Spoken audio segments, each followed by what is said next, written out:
everyone, it's Nicole. I'm finally here to film my June and July wrap-up. It seems like a recent trend that I stopped making monthly wrap-ups, and that's because I don't read as many books, but I'm really trying to get back to my routine to break this chain. I'm honestly trying very much. Some of these books I read quite a bit ago, so I might be vague on the details, but I still have some things to say. The first book that I finished in June, I think, was The Northern Lights by Pullman. I talked a little bit about it in my May wrap-up, but I was still reading it. I have to add to my previous thoughts that I really like the way the first book ended because it sets up a perfect plot for a second book, and I can wait to see what's going to happen then. There also wasn't a movie for it that I could watch, so the second book is going to be a complete surprise for me. It's going to be a clean list. I'm not going to know what's going to happen. I'm not going to know what's going to happen to characters' plot and whatever.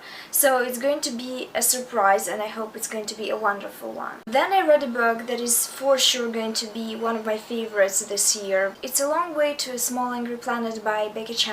A lot of people recommended this book to me, and I think this book took BookTube by storm. Not only the sci-fi fantasy part of BookTube, but all the BookTube, even people that don't read that much of this genre. And I think it has a good reason for it, because not only it is very entertaining, not it is only very fantastical and has a lot of futuristic tech and different races and world building, but it also has this tiny little pinch of humanity. When I'm saying this, it sounds very wrong because there's different cultures explored and explained in this book. You have to understand me. It's very warm and it's friendly, like a campfire. I adored every second that I spent with this book. I loved all the characters, and I'm a very picky person, so it is difficult to satisfy me in this department at least. I also love the storytelling, although it wasn't the main point of the plot. For the most part of the series, we've seen these characters explore their relationships with themselves and with others. And I mean others as in aliens, as in alien culture. And we see the development of different relationships between different races. And it is very, very interesting because they're all very different, and in some parts they're even opposite, and they have conflicts over these issues. I adored this book. I made a review for it because I couldn't shut up about it, and I wanted to rave about it so much. The basic plot of this book is: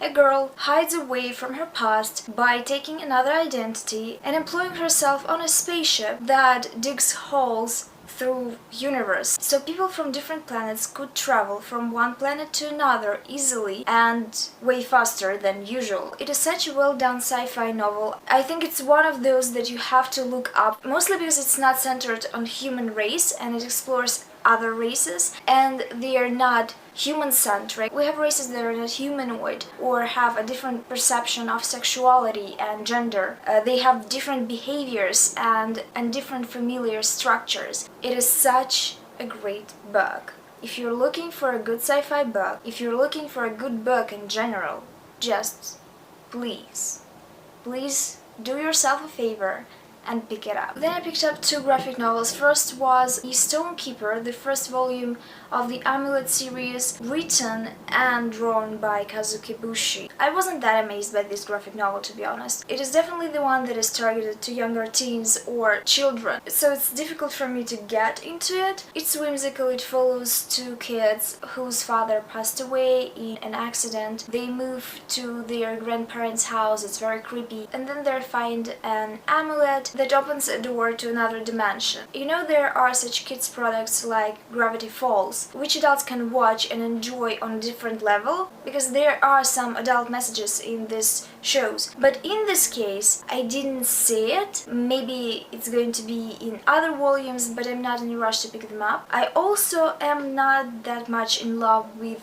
drawings. I think they are very simplistic, and obviously the plot is very simplistic as well. For example, when their dad died in a car crash, it's not a spoiler because it's literally first 2 pages. It was such a basic 6-frame scene, and I was kind of not in love with the way it handled. I think it was very like, these kids need to not have a dad because they need to be damaged in some sort of way. So we're going to do it in 6 frames and then we're going to move past it. Wasn't a big fan.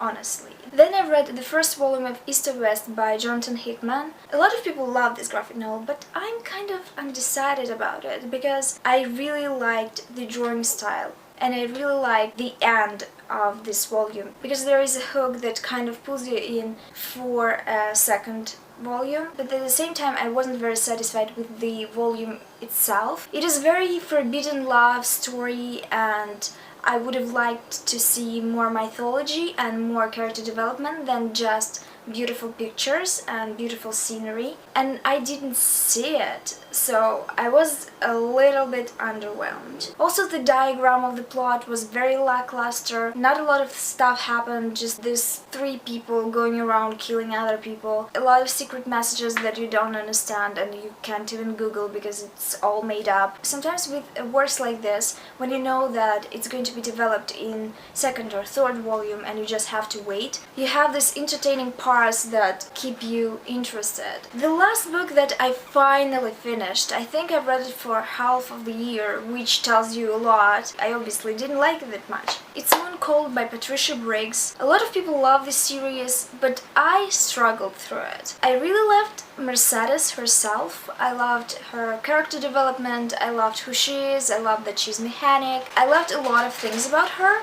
but I didn't like her love interests, first of all. I didn't like the...